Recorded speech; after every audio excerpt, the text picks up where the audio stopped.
গাড়ি আসলে কেন এত মানুষের সমস্যা? আপনাকে আমার মনে করতে হবে। এখন আমি যদি ভ্যান গাড়িতে একটা বলে একটা ভ্যান গাড়িতে ভাত নিয়ে আসতাম, আমি ওই ডাক্তার কোথায় রাখতাম? ভ্যান গাড়ি আসলে সমস্যা নাই, আমার গাড়ি আসলে কেন এত মানুষের সমস্যা? আর আমার বাচ্চাটা ছোট, আপনাদের বুঝতে হবে আমার বাচ্চাটা ছোট, আমি গাড়িতে কেন রাখবো? ভাইয়া আপনি কথা বলুন, জানতে চান?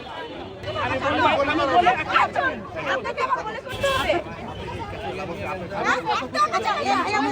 কিভাবে রাখতেছে? কেন রাখতেছেন আপনি?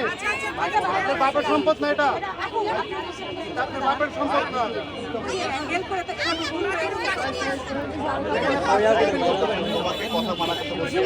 ভাইয়া এখানে দুইটা দোকান একসাথে, ভাইয়া এখানে কেন আপনি একটু আর্লি আসেন, আমার বসার আগে বা ওনার বসার আগে আমরা কিছু বলতাম। ঠিক আছে, কিন্তু আপনি দুইটা দোকান যদি আপনি নেন তাহলে আমার দুইটা দোকান করতেছি না, ওনারটা আলাদা, আমারটা খাইতে পারলাম না। এখানে টেবিল বসতেছে, কেন টেবিল বসে ভাইয়া? মানা করছি না কথা বলতে।